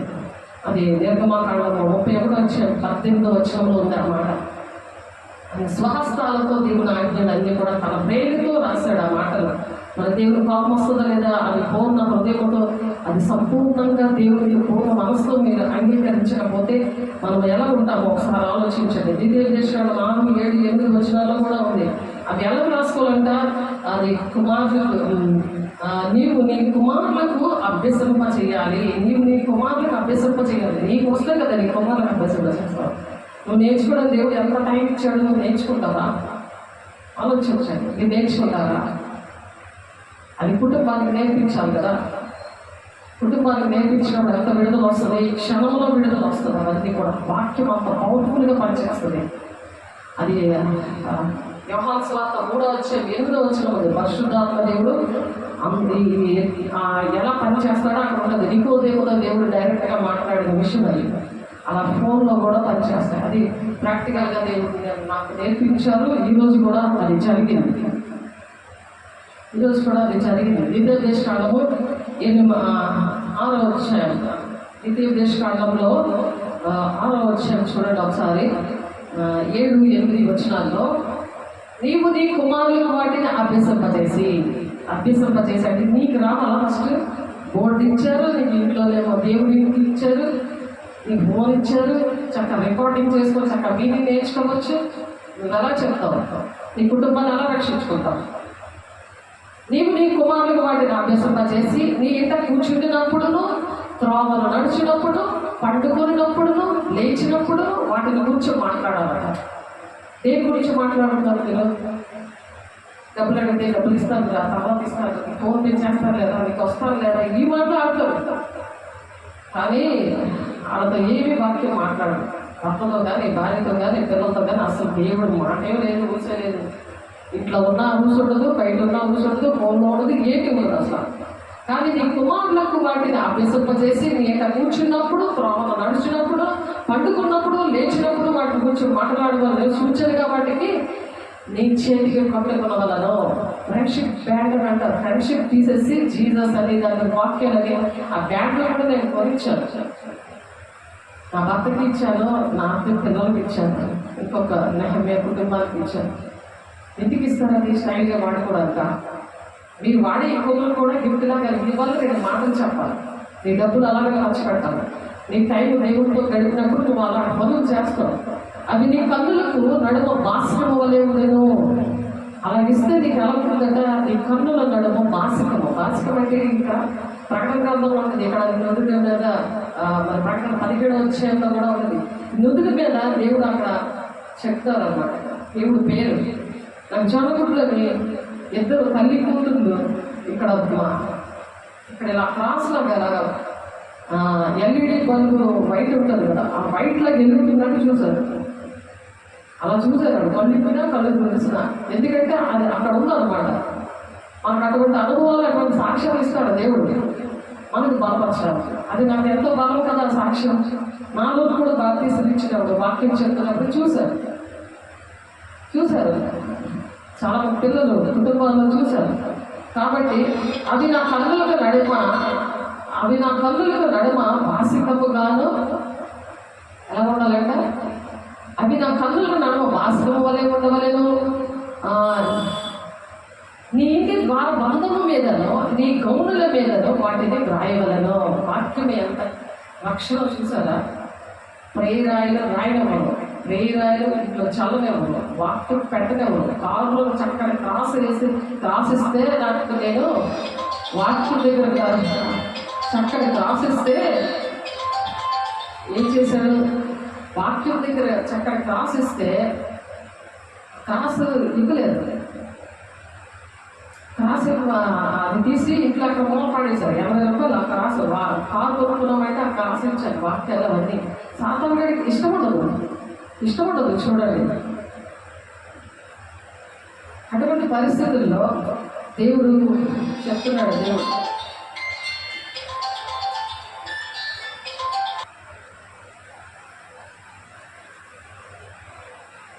మొదటి యోహాను 3వ అధ్యాయం 2వ వచనంలో ఆయన పోలి ఉందేమో అంటున్నారు.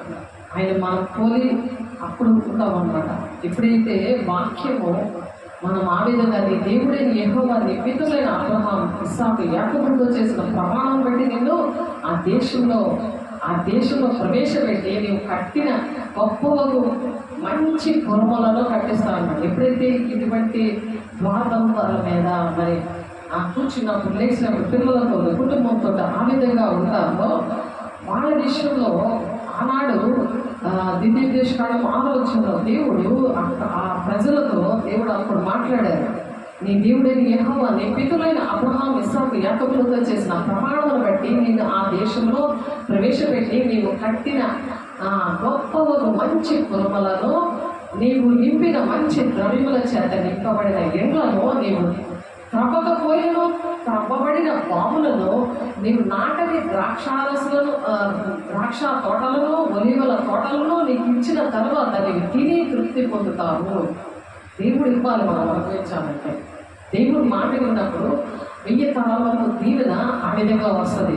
దేవుడికి మహిమ కలుగుగాక. దేవుడు మనందరికీ దయచేయుగాక. మొదటి యోహాను 3వ అధ్యాయం 2వ వచనంలో ఆయన పోలి ఉందేమో, ఆయన పోలి ఉన్నప్పుడు ఇవన్నీ జరుగుతాయి. ఇలా మామూలుగా దీవించేసి ఆశీర్వదించి అబద్ధ ప్రవక్తలు, అబద్ధ బోధకులు అలాగా వాళ్ళ యూదులు చూడు, వాళ్ళు చేయకపోయినా చెప్తా ఉంటారు కదా, వాళ్ళు చేయగానే చెప్తారు దేవుని సిలువేశారు. ఆ లెక్కలో మనం ఉండకూడదు. అందుకని ఎఫెసీ 4వ అధ్యాయంలో కూడా క్రీస్తు 4:15లో క్రీస్తు వలె మనం క్రీస్తుని కలిగిన సంపూర్ణత గలవారు అది వరకు అన్ని విషయంలో మనం ఆ విధంగా ఎదగాలి.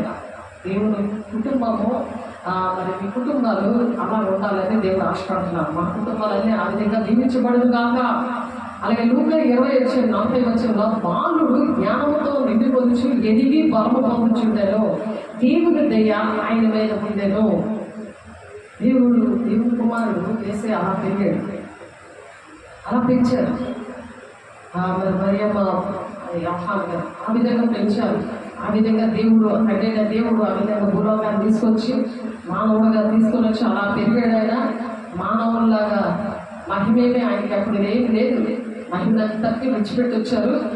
మరి బాప్తిసం తీసుకున్నాడు, పరిశుద్ధాలను పొందుకున్నాడు, ఆయన సువార్త చేశాడు, ఎలాగ ఆయన వంటల పని చేశాడు, అన్ని పనులు ఎలా చేయాలని మనిషికి అందుకే క్రీస్తుకు కలిగిన సంపూర్ణత కలవాల మగువరకు అన్ని విషయాలు అడగాలంటే దేవుని సన్నిధి కావాలి.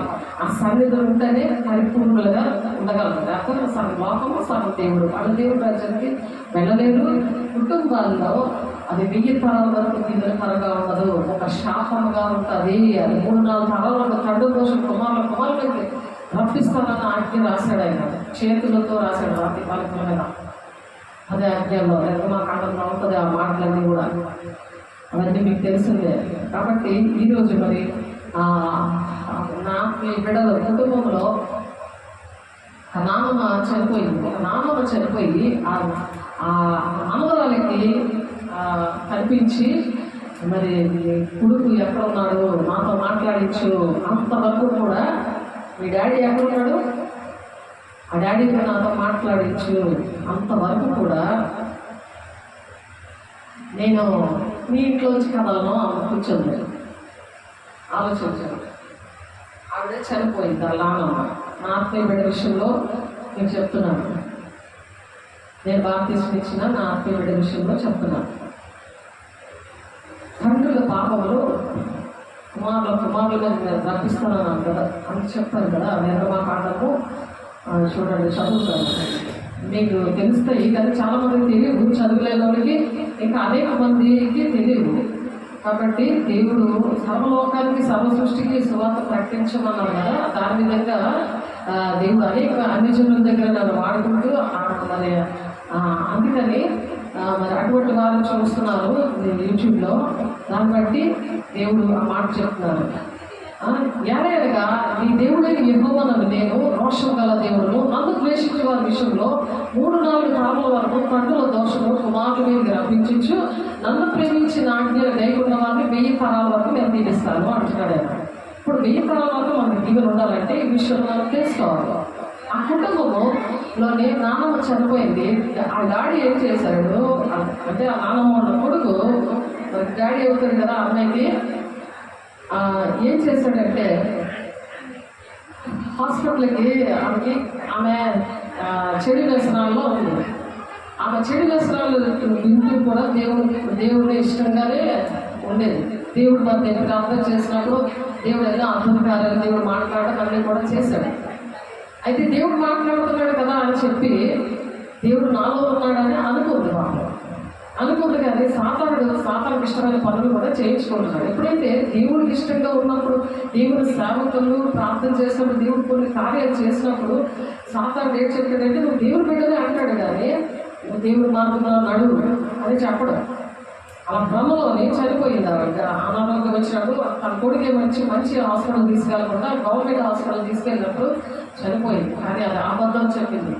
డబ్బులు మరి ఆ కొడుకు దగ్గర లేవు.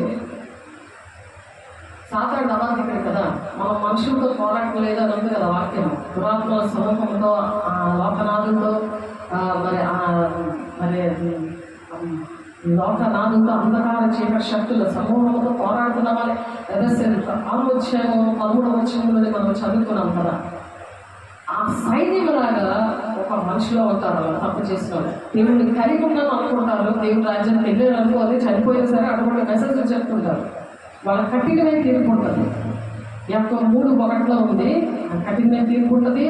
నెక్స్ట్ ప్రకటన 22వ వచనంలో 18-19 వచనాల్లో జీవగ్రంథంలో వాళ్ళ పేరు ఉండదు, వాళ్ళకి తీర్పులు వస్తాయని ఉంది వాక్యం. కాబట్టి మనం ఏంటంటే దేవుడు చెప్పిన మాత్రమే మనం చేయాలి. దేవుడు ఏం చెప్తున్నారు దాని ప్రకారం నడవడాన్ని సంపూర్ణంగా నా కుమారుడు నా ఉపదేశము మరవద్దు, నా ఆజ్ఞలను హృదయపూర్వకంగా నువ్వు కైకోను అని అందుకనే చెప్తున్నాడు దేవుడు కుమారులకైనా కుమార్తెలకైనా దేవుని పిల్లలుగా. ఆ విధంగా ఆమెకి అందుకని మరి అది కనిపించింది కళ్ళలో కనబడి ఏమంటుందంటే నువ్వు నాకు ఫోన్లో వాడితో మాట్లాడించినంత వరకు నేను ఎక్కడే కూర్చుంటానంటే ఇంట్లోనే టెస్ట్ వేసి కూర్చున్నాను. సర్లే ఉందిలే అని అనుకున్నాను. కానీ లేచేటప్పుడు అమ్మో ఇది దెయ్యం, ఇది చచ్చిపోయింది కదా, తప్పుడు పనులన్నీ చేసి చెడు వ్యసనాలు అవన్నీ చేసుకొని బూతులు అబద్ధాలు దేవుడి మాట వినకుండా దేవుని ఆజ్ఞలు పాటించకుండా చనిపోయింది కదా అనేసి మరి వాళ్ళ డాడీతో నేను మాట్లాడాను. లేదు నా దగ్గర అక్కడ డబ్బులు లేవు, ఆలోచన నా దగ్గర డబ్బులు లేవు, అందుకని గవర్నమెంట్ హాస్పిటల్లో తీసుకెళ్ళారు, ఆ డబ్బులు చాలా తిన్నాడు మీ నాన్న అని చెప్తుంది. ఎందుకంటే అక్రమంగా తల్లి డబ్బులు కూడా తినకూడదు, కానీ ఒక పాఠం నేర్చుకోవాలి. ఎవరి డబ్బులు అక్రమంగా తినకూడదు, తల్లి కదా దోచుకుని తినకూడదు. ఇప్పుడున్నారు తల్లి డబ్బులు బాగానే పెన్షన్ మింగేస్తున్నారు, మేము చూస్తున్నాము అని ఒక పేరుకి. వాళ్ళు చనిపోయాక వాళ్ళకి ఆ పెన్షన్ వాళ్ళు చనిపోవడానికి 3 ఖర్చు అట. వాళ్ళు చనిపోతే 3 ఖర్చు అని వాళ్ళ ఆత్మలో నడిపించట్లేదు.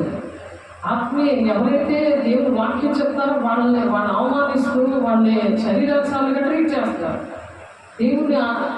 దేవుని సేవకుల్ని నీ బట్టి వాడినే నువ్వు అనుకుంటున్నావు, నేను చీట్ చేస్తాను, తప్పించినోడు అప్పుడు ఉండడు అని ఉంది 50 కీర్తన లాస్ట్ వచ్చినప్పుడు.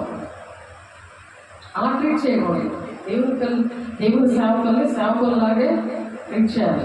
ప్రవక్తని మీరు ఎప్పుడైతే ఆహ్వానిస్తారో ఆ ప్రవక్త యొక్క ప్రతిఫలం పొందుతారో ఆ ప్రవక్త యొక్క ప్రతిఫలం మీకు దొరుకుతుంది. కాబట్టి వాళ్ళ ఆశీర్వాదాలు రావాలంటే వాళ్ళ ప్రేమగా చూసి మీరు ఆహ్వానించినప్పుడు చక్కగా దేవుడు ఇటువంటి మాటలు చెప్తారు. లేకపోతే మీకు చెప్పమైన పర్లేదు, దేవుడు వాక్యం వింటే చాలు, మీకు పిలవక్కర్లేదు. కానీ బాధ పెట్టకూడదు కదా, అలా బాధ పెట్టకూడదు ఉన్నారు.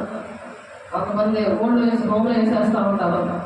కొంతమంది చూసినా సరే డబ్బులు ఉంటేనే చూస్తారు, లేకపోతే చూడరు. డబ్బులు ఉంటే ఒకలాగా, డబ్బులు లేనప్పుడు ఒకలాగా. అదొక వేషధారమైన ప్రేమ. కానీ ఇక్కడ మనం నేర్చుకోవాల్సిన పాఠం ఏంటంటే ఆ దురాత్మల సమూహంలో ఉంటారు కదా ఆ పెన్షన్ తల్లి, ఆ తల్లికి మారు మనసులు లేకపోయినా మరి చీకటి బంధకాల్లో మరి ఏవైతే దురాత్మల సమూహము అనారోగ్యాలు పెట్టి మరి నరకాలకు పట్టిపోయినా సరే చనిపోయిన వాళ్ళు మాత్రము భూలోకానికి రారు వాళ్ళు అని వాక్యం చెప్తుంది. కానీ ఈ దురాత్మల సమూహము వీళ్ళ వలన ఈ తప్పు మీకు జరిగింది కాబట్టి ఒక అధికారం తీసుకొని ఆ రూపంలో నీటిలో తిష్ట వేసుకుంటుంది. ఎంతవరకు అనుకున్నారు? మనవలు 3-4 తరాల వరకు. అందుకని ఆ అమ్మాయికి నా ఆత్మీయ బిడ్డ అమ్మాయి కూతురు ఉంది, పెద్ద కూతురు. ఆ పెద్ద కూతురు విషయంలో అటాక్ అవుతుంది. ఎందుకంటే స్కూల్లోని 3rd క్లాస్ చదువుతుంది, 4th క్లాస్ చదువుతుంది అమ్మాయి. ఆ స్కూల్లోని ఆ క్లాసులో ఉన్న పిల్లలే అలాగా అటువంటి లేబరులు కాదండి. మరి వాళ్ళు ఎవరో వాళ్ళ హిస్టరీ మనకు తెలియదు కదా. స్టూడెంట్స్ ఎలా తెలిసి వాళ్ళు ఆ పిల్లని రబ్బర్ తోటి మరి స్కేల్ తోటి ఇలాంటి టార్చర్ పెట్టి ఆ పిల్లల్ని చాలా బాధపడుతున్నారు. కానీ ప్రేర్ చేసిన వాళ్ళ తగ్గింది. కానీ మళ్ళీ దేవుడు అది చూపిస్తున్నారు. ఎందుకు చూపించారంటే మరి ఎప్పుడైతే తల్లి డబ్బులు తిన్నారో, కొడుకు తిన్నాడు కదా, అందుకని ఆ కొడుకు కూడా ఆవిడ ఏ వ్యసనంతో చనిపోయిందో అదే వ్యసనం అని చీకటి అతను పట్టుకుంది. అతను దేవుడు పని చేస్తాడు, మంచి వ్యక్తి.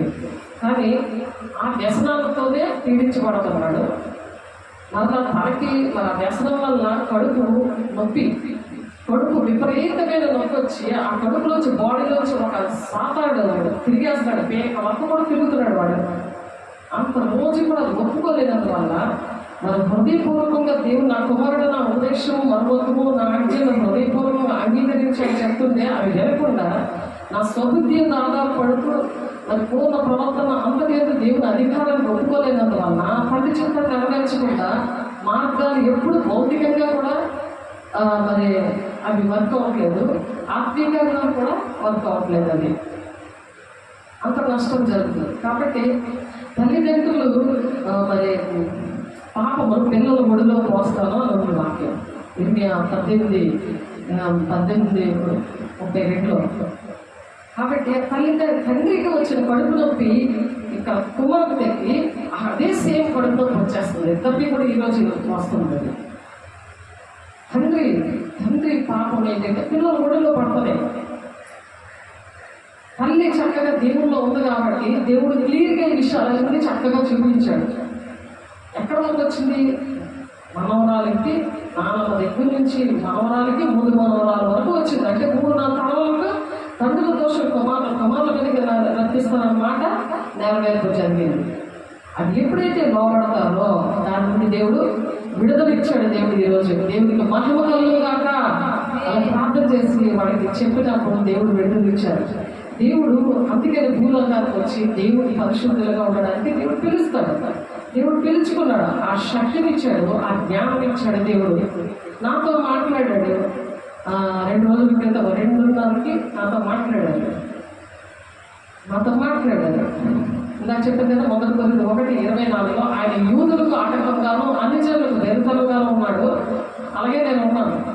ధర్మశాస్త్రము తెలిసిన వాళ్ళు శాస్త్రులు పరిశీలన కాలంగానే ఇచ్చిపెట్టారు అంటారు. వేసేది సిలువైంది అన్నట్టుగా ఉన్నారు, నామకార్థంగా ఉన్నారు చాలా మంది. దేవుని బాగా సిలువ వేస్తున్నారు. ఎందుకంటే తండ్రి చేత నెరవేర్చుంటారు. పరిశుద్ధాత్మ పొందుకోవడం కానీ, ప్రకటన చెప్పడం కానీ, ఆయన తండ్రి చిత్తం ఏంటి, శిష్యులుగా తయారు చేయమన్నాడు కదా. శిష్యులుగా తయారు చేసి మనతో ఈక్వల్గా చేయమని చెప్తున్నాడు కదా. సేవకులాగా తయారు చేయమంటున్నాడు.